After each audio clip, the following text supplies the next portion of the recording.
गोड़ के झुनकी खाओ दे दे, डार के पियर मदानी दे दे, एक हाथ के लोटा दतवन दे दे, एक हाथ के गौरी छड़ी बेल दे दे,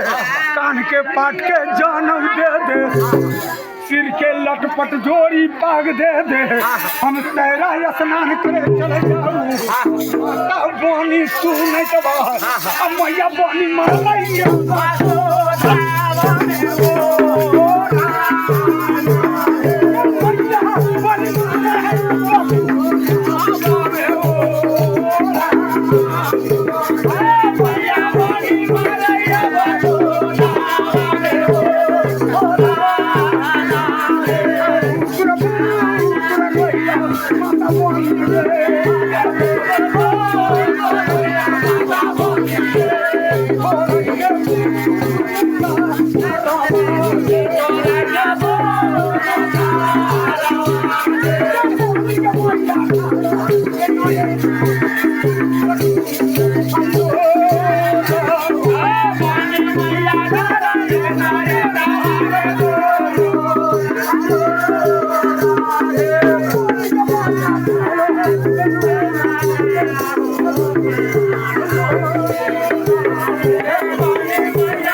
बोले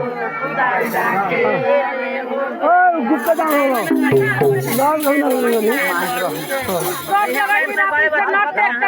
हां ना बोले जौना समय में माता बनी महारानी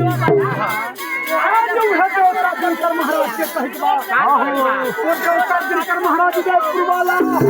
का विधिना भंगा से मिला आज का धर्म के बेटा बउआ गोरियाबा यही गोरिया महाराज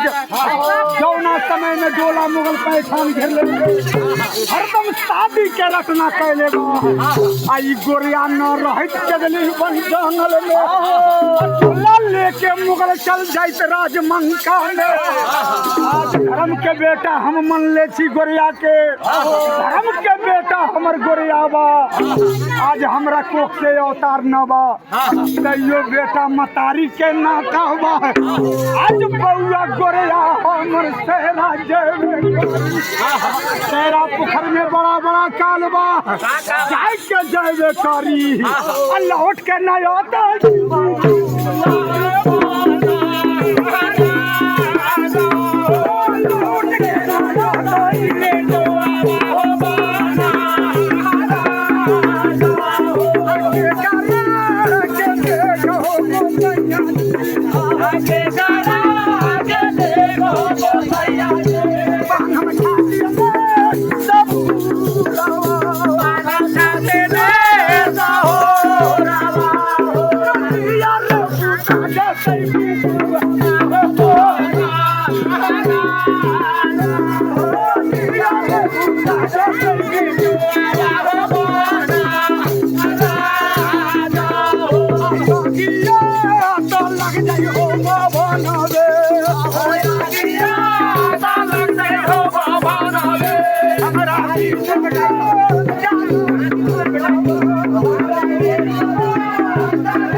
बउआ गोरिया जाए के जेबे करी